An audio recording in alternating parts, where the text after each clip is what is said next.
Assalamualaikum warahmatullahi wabarakatuh. Alhamdulillah wassalatu wassalamu ala Rasulillah wa ala alihi wa ashabihi wa mawalah amma ba'du. Pemirsa Ramadan Karim yang dimuliakan Allah. Pada kesempatan ini tema kajian kita adalah qalbu dalam pandangan Al-Qur'an dan Al-Hadis.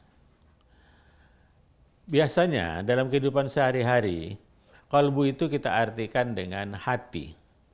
Ya, dalam konteks ini kita selalu menggunakan istilah hati-hati.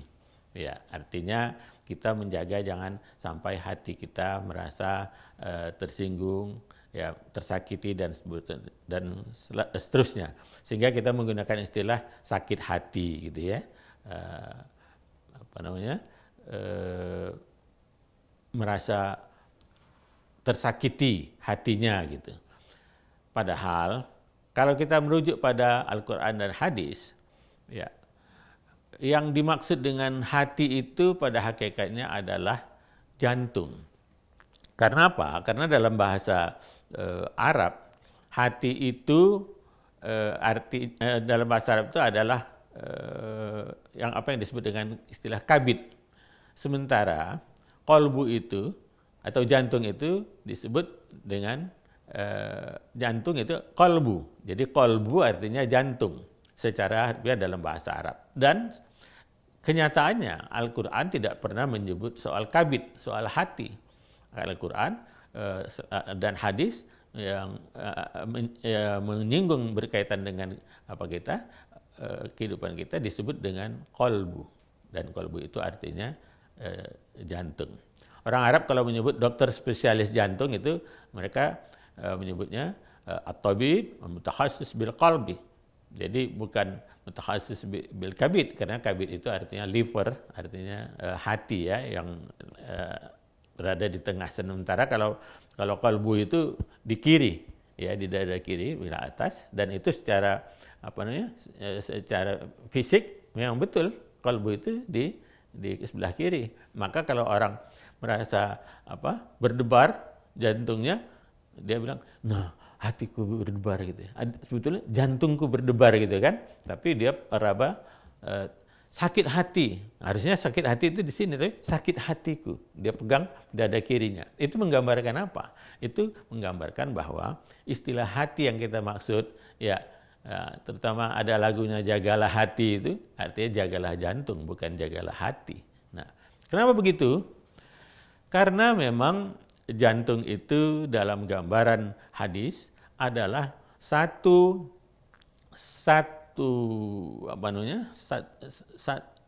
benda, ya, yang disebut Nabi, ala inna fil jasadi mudghah idza salahat salahal jasadu kulluh wa idza fasadat fasadal jasadu kulluh. Ketahuilah bahwa di dalam tubuh ini ada segumpal daging. Ya, di dalam tubuh, bukan di luar tubuh. Jadi di dalam tubuh ada segumpal daging. Ya. Nah, jadi kata daging, kata tubuh itu menggambarkan fisik. Nah, sementara kita kalau menyebut qalbu itu sepertinya bukan jantung. Nah, disinilah yang perlu kita luruskan pengertian kita tentang qalbu. Qalbu artinya adalah jantung, bukan hati. Maka Nabi SAW bersabda, di dalam tubuh ada segumpal daging, yaitu kalau dia itu baik, sehat, maka seluruh tubuh kita akan sehat. Sebaliknya, kalau segumpal daging itu sakit, tidak sehat, ya, rusak, maka seluruh aktivitas kita menjadi rusak. Dalam arti semuanya serba salah dalam kehidupan kita kalau jantung kita itu menjadi salah. Nah, sekarang apakah yang dimaksud dengan qalbu itu fisik dan non-fisik? Jawabnya ya. Jadi bukan fisik atau non-fisik saja, tetapi kedua-duanya. Fisik dan sekaligus non-fisik. Nah, Al-Quran menggambarkan dalam satu ayat disebutkan, menyitir doa Nabi Ibrahim alaihissalam, disebutkan, wala tukhzini yauma yub'atsun yauma la yanfa'u malun wala banun illa man atallaha biqalbin salim. Ya. Nabi Ibrahim berdoa, ya Allah, jangan hinakan aku. Ya. Apa katanya? Wala tukhzini yauma yub'atsun, jangan hinakan aku di hari kebangkitan nanti, di hari kiamat nanti, jangan hinakan aku ya Allah. Yauma la yanfa'u malun wala banun, pada hari kiamat itu di mana harta dan anak tidak diperlukan lagi, tidak bisa diandalkan untuk menyelamatkan kita dari segala kesalahan-kesalahan kita. Ya, illa man atallaha biqalbin salim, kecuali mereka yang datang menghadap Allah, ya, bersimpuh di hadapan Allah dengan mengandalkan kolbunya yang sehat. Nah, di sini salim artinya sehat, ya, tidak ada cacat, tidak ada gangguan. Nah, gangguan kolbu atau gangguan jantung itu ada yang bersifat fisik, ada yang bersifat non fisik. Kalau yang bersifat fisik biasanya ada macam-macam juga. Ada yang memang bawaan lahir, misalnya ada katup jantungnya bermasalah dan lain-lain. Tapi di dalam pengertian kolbu tidak cuma sakit dalam arti fisik, atau sekali lagi tidak hanya perlu memelihara jantung dalam arti fisik atau non fisik saja, tetapi kedua-duanya. Untuk menggambarkan hal ini, kita perlu memahami bahwa kalau kita keliru memahami kolbu ini, nanti kita melakukan sesuatu yang tidak sejalan dengan aturan-aturan Allah dan Rasul-Nya, ya, tanpa kita sadari, kemudian berlarut-larut, dan akibatnya yang perilaku cara pandang kita yang keliru berdampak pada kolbu atau jantung kita yang bersifat fisik. Nah, dalam hal ini ada hubungan antara kolbu yang bersifat fisik dan kolbu yang bersifat non fisik. Nah, kalau ini terjadi, maka kita sangat berisiko kesehatan kita di dunia, dan berisiko juga kesehatan kita di akhirat. Nah, dalam konteks inilah perlunya kita akan lebih memahami bagaimana kolbu yang dimaksud dalam Al-Quran dan hadis, dan bagi apa saja ancaman untuk ketidaksehatan, ketidakbaikan kolbu kita, baik fisik maupun non fisik, dan bagaimana cara kita supaya kita punya kolbu, ya, tetap sehat, tetap salim seperti yang didoakan, doa yang dipanjatkan oleh Nabi Ibrahim kepada Allah, ya, illa man atallaha biqalbin salim. Jangan terhina di akhirat nanti kecuali kalau kita punya kolbu yang sehat. Nah, inilah pentingnya kita memahami, sehingga nanti kita bisa aman setelah kita lebih jauh memahami tentang kolbu ini. Pemirsa Ramadan Karim yang dirahmati Allah, jangan kemana-mana, sebentar lagi kita akan lanjutkan setelah pesan-pesan berikut ini.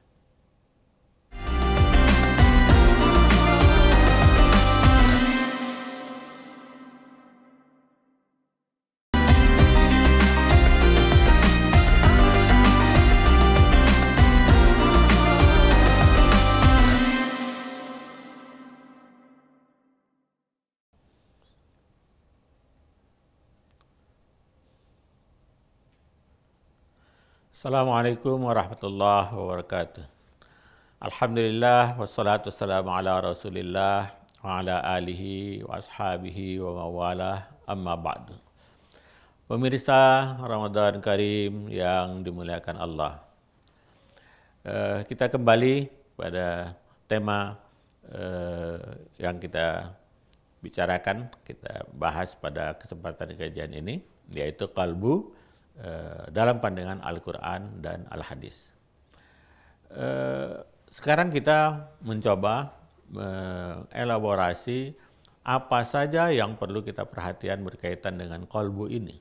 Ya, tujuannya adalah supaya bagaimana kalbu kita sehat dan tidak sakit, sehingga kita selamat di dunia ini dari penyakit-penyakit kalbu ini, dan tentu harapan kita kelanjutannya adalah, dan menjadi tujuan akhir adalah keselamatan di akhirat nanti, seperti yang kita gambarkan dalam ayat Al-Quran, dalam doa Nabi Ibrahim tadi. Pemirsa sekalian, salah satu penyakit kolbu yang membuat kolbu kita berdampak pada kesehatan secara fisik, yaitu bahwa kita terlalu banyak makan dan minum.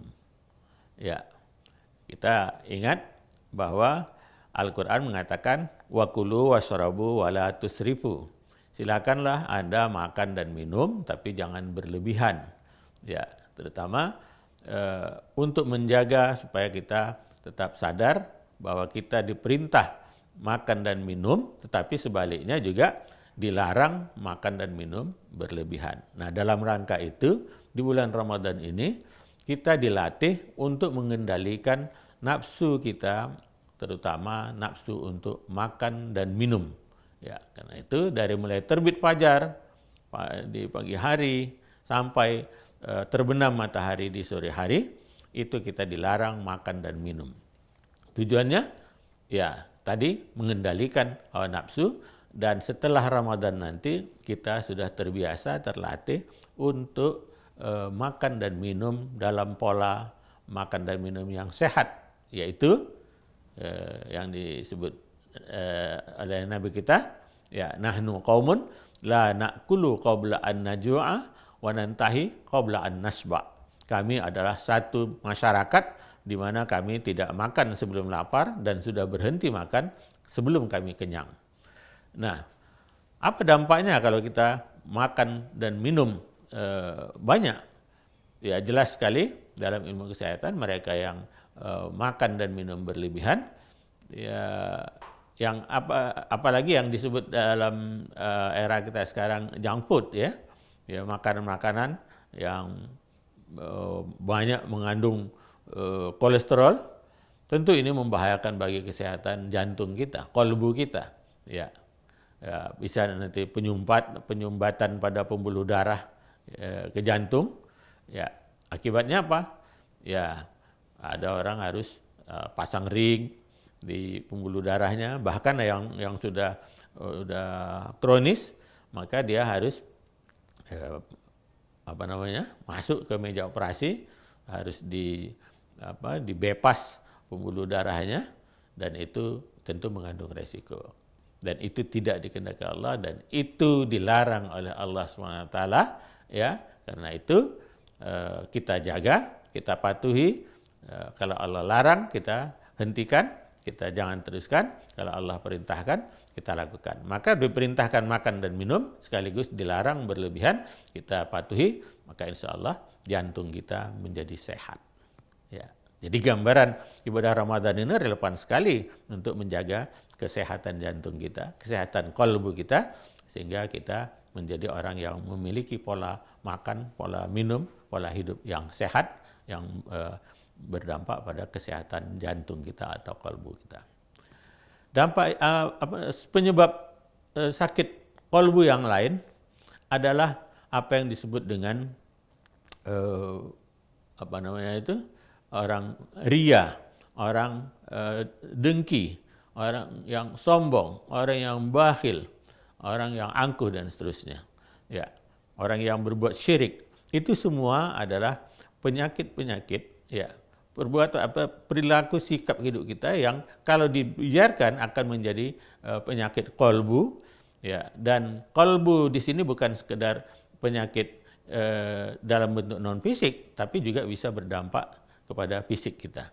Mari kita lihat salah satunya tadi, orang yang pencemburu, ya, maka dia itu akan mengalami suatu keadaan di mana pada suatu saat orang menunjukkan sikap di mana dia tidak senang kepada orang tersebut. Kalau itu berlarut-larut, maka dia akan merasa tersinggung, merasa sakit hatinya. Istilah hati lagi kita gunakan, yang kita maksudkan adalah jantung. Dan kalau itu terus-menerus bisa mengganggu pada pergerakan kolbunya atau jantungnya, baik ketika ada relaksasi maupun kontraksi jantungnya. Akibatnya apa? jantungnya sering berdebar-debar. Kalau jantungnya sering berdebar-debar dan terus-menerus berdebar-debar, maka itu akan membahayakan sekali bagi aliran darah di dalam tubuhnya, karena jantung itu fungsinya adalah menyerap dan menyebarkan darah ke seluruh tubuh. Kalau ini peredaran darah tersendat, maka akan timbul macam-macam penyakit kalau berlarut-larut.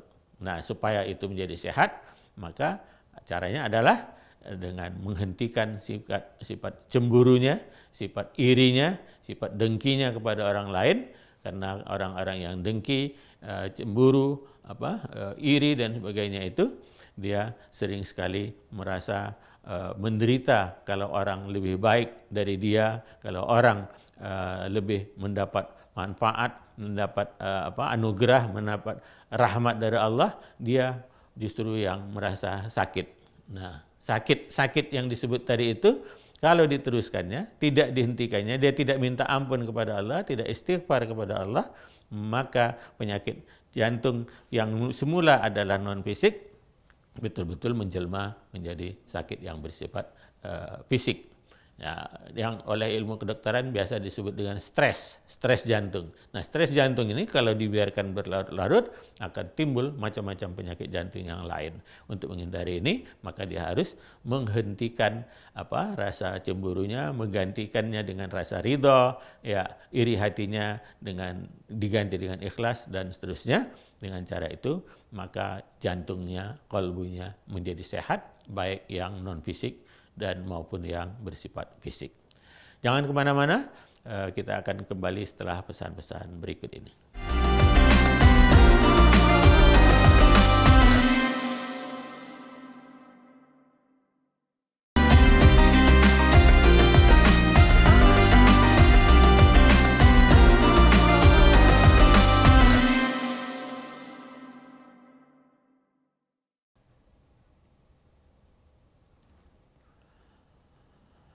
Pemirsa Ramadan Karim yang dimuliakan Allah, kembali lagi dalam kajian Qalbu dalam pandangan Al-Quran dan Al-Hadis.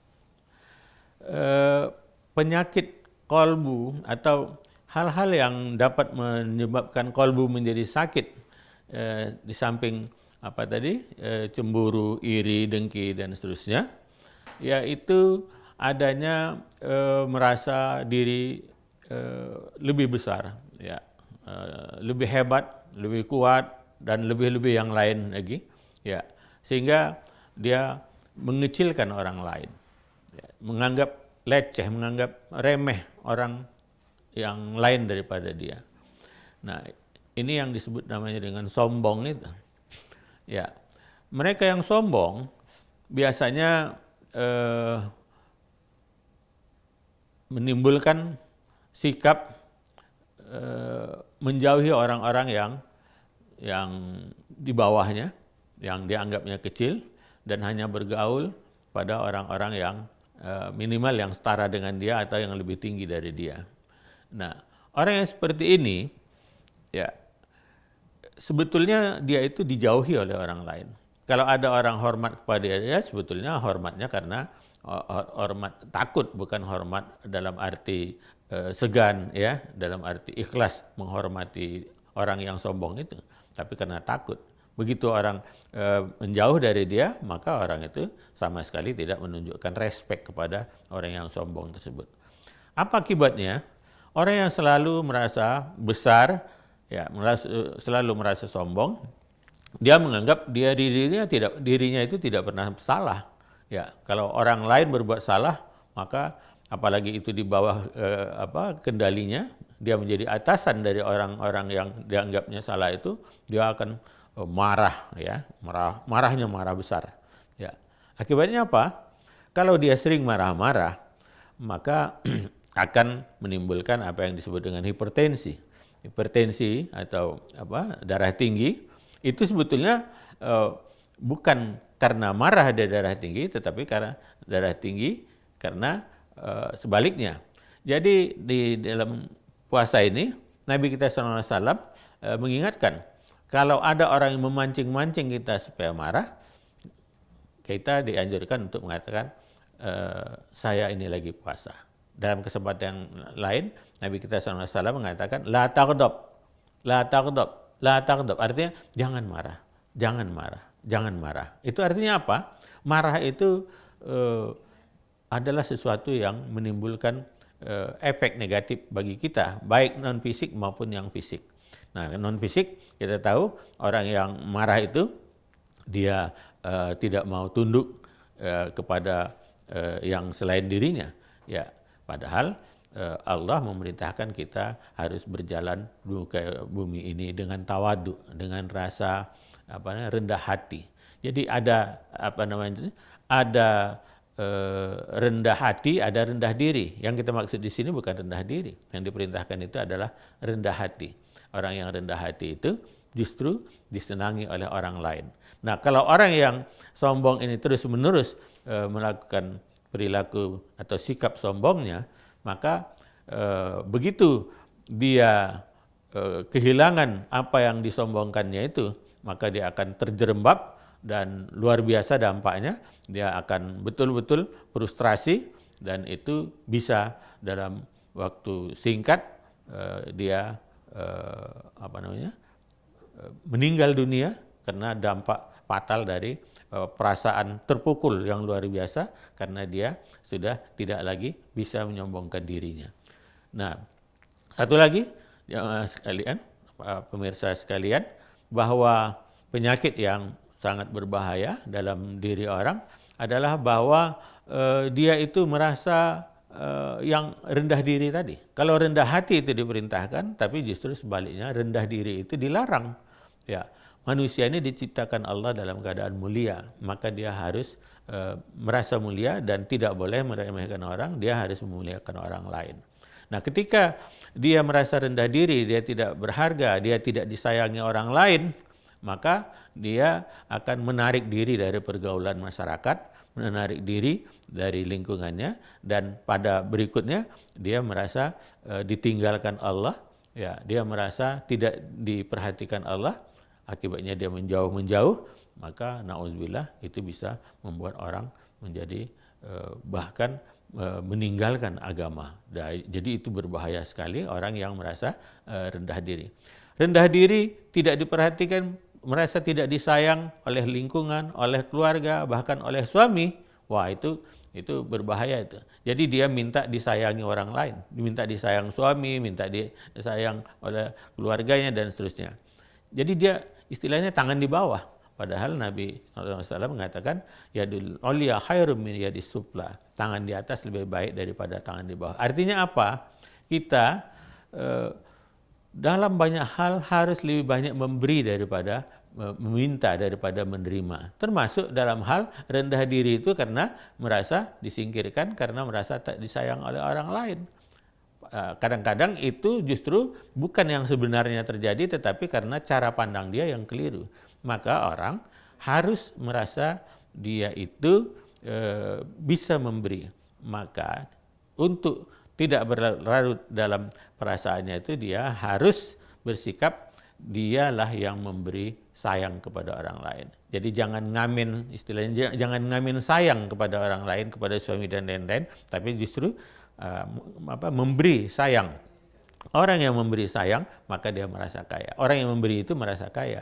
Kalau orang sudah merasa dia bisa memberi sayang, dia tidak mengharapkan sayang dari sesama makhluk, dia hanya mengharapkan sayang dari Allah SWT, maka orang tersebut bisa tegak kepalanya, ya, dengan husnuzon, dengan baik sangka, dia berhadapan dengan orang lain, maka orang lain menjadi nyaman berada di dekatnya, dan orang lain merasa kita orang yang suka memberi sayang dalam arti non fisik dan sayang dalam arti fisik, itu orang akan merdeka, orang itu akan bisa berbuat hal-hal yang positif sehingga dia tidak merasa rendah diri lagi. Orang yang rendah diri sekali lagi tidak disukai oleh Allah SWT karena wataknya, dasarnya, naturnya, ya, fitrahnya adalah orang-orang yang bisa berbagi sayang.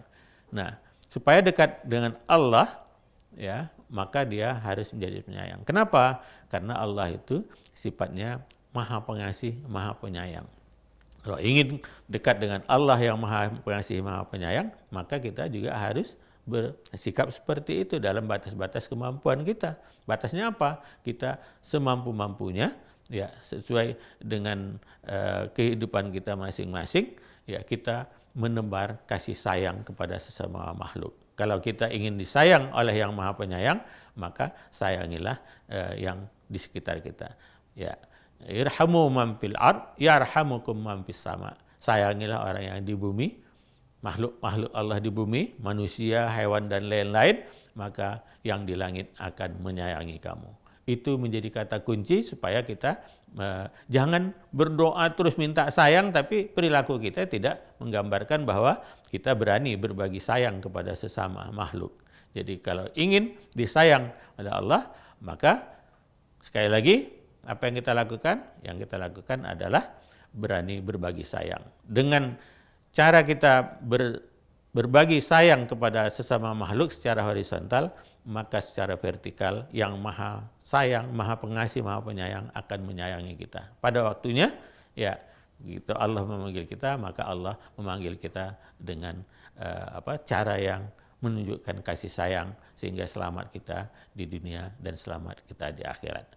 Demikianlah pemirsa Ramadan Karim yang dimuliakan Allah, mudah-mudahan selama Ramadan ini kita berusaha merubah cara pandang kita sehingga hal-hal yang positif harus menjadi bagian dari diri kita, hal-hal yang negatif kita buang ya selama Ramadan ini sehingga kita berhasil membersihkan diri kita, minta ampun kita kepada Allah atas kekeliruan kita, kesalahan cara pandang kita dalam kehidupan ini, dan pada akhirnya kita menjadi orang yang bertakwa di sisi Allah SWT. Demikianlah mudah-mudahan kita bisa berhasil melaksanakan ibadah Ramadan ini. Billahi taufiq wal hidayah. Assalamualaikum warahmatullahi wabarakatuh.